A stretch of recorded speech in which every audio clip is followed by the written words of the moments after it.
ranking all the SS3 maps, and normally I wait until the season is over, but I decided against it just because the season is about to end in April and it looks like we aren't going to be any variations, so why not? Blastlantis, I'm giving the map a high D tier. It's just the map feels incredibly boring, and just the main thing about the map, the blast balls, they just feel like an afterthought. Like the water also, it rises way too slowly. Like it took me like a dozen or so games to realize the water actually rises and the water actually kills you. I legitimately did not know, the water rises and kills you. Like I didn't read the instructions or anything. I just found out one day when I was camping at the top of the map and just the water was rising and everyone was coming to the top. And the thing with the blast balls is that to me, it just feels like an afterthought. Sure, I know the map is named Blastlantis and obviously, blast balls are used to kill people, but there really isn't much areas in the game or in the map anyways where you can actually kill people. Yes, you can kill people anywhere in the map, but like the slime slope is just really the main place where you can kill people. There's also another area in the map where like it's, all the way at the back of the map where you can actually kill people. I'm showing some visuals of it right now, but like most people will just stick around to like, the little bounce pad in the map and just hop on there, or some people will go to like the circular,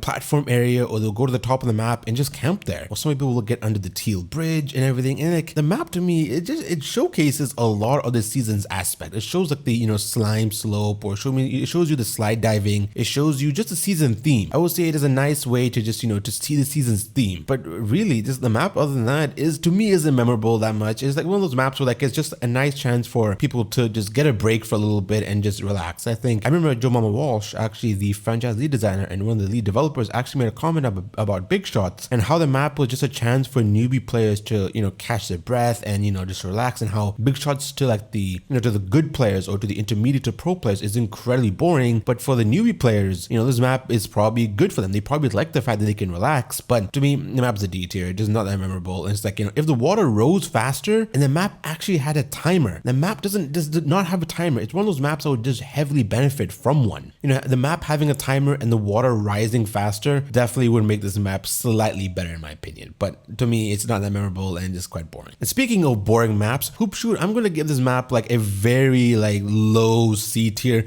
I think I might change it to D tier. I'm not really sure. Just the map, you just literally just played one way. There is one path that basically everyone takes, and that's the bottom and then to the middle set of slides, and literally that is it. If you take that path and you don't ragdoll or get body blocked to anyone, you will literally get like at least top 5. And the thing is, if you can spin dive or do dive wiggling, then and you take those two paths, the first place is basically guaranteed for you. Like the top path and like, sure, in the side set of slides, you can actually get an extra point. It's a map. It's a really cool map at first. It showcases the dive slide mechanic, but it's, the honeymoon phase just wore off for me pretty quickly for this map. And it's not really a terrible map. It's just, I don't know, man. You just slide and you just go forward. That's literally all you do. And the body blocking is terrible right now in the game. And especially this map really, heightens that experience for me, especially at the beginning. But it's not offensive, it's not anything. I'm sure some players really enjoy the map. I'm sure they like to get the fact that's a chill map they can play. But for me, it's a very low C tier. Maybe I'll move it to D tier. I'm not really sure. I'll see it later in the video. Crack and Slam, honestly, this finale is incredibly fun. I might put this at high A tier. I don't know if it's worthy of S tier just because of the fact that people grab non-stop on this map. It's basically a grabber's paradise. It's like,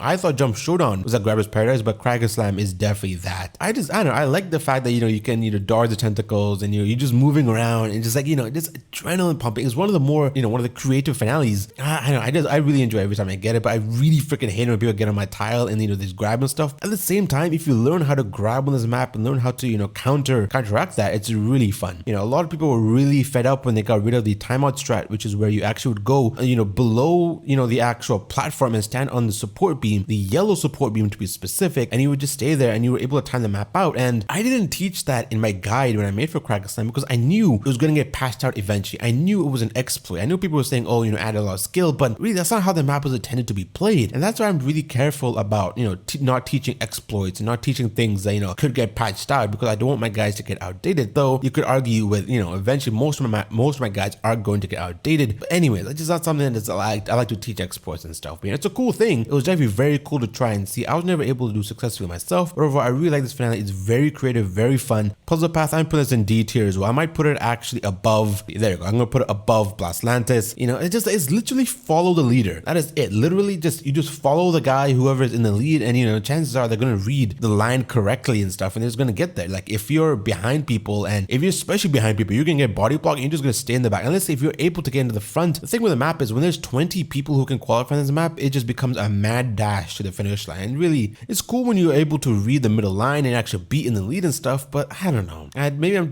treating the map too harshly, but I'm just not that fan of it. It's definitely above Atlantis. And finally, Speed Slider. I think I'm going to give this map a B tier. The thing is with Hoop Shoot is that it has 3 laps and it's pretty freaking long, but I think Speed Slider really showcases the dive side mechanic the best way. I definitely think it's, Mediatronic's love letter to sort of the speed running community of this game, and I really enjoy, watching speed runs for this map. I enjoy trying to get my best time, and also I like the fact that this map has multiple opportunities for you to actually, skip down to certain slides. It has multiple shortcuts and skips you can actually do, and if you can dive wiggle or you can spin dive, this map is a phenomenal map to speedrun. Sadly, I can't spin dive because I actually play the game at 60 FPS because my laptop, my gaming PC can't reach 150 FPS. In order to spin dive, you actually need 150 plus FPS, and if you want to do it really fast, you need 300 frames per second, which is the max amount of FPS the Fall Guys can actually get. But I really like the fact the map is very short and very sweet. You can at least get 40 seconds is usually when you can get first place. It's 40 seconds, less than a minute. I really like it. I really enjoy it. I think it's really high B tier. Thank you to our Max Store members for your support. Click the join button to join these lovely people and get videos early and ad-free.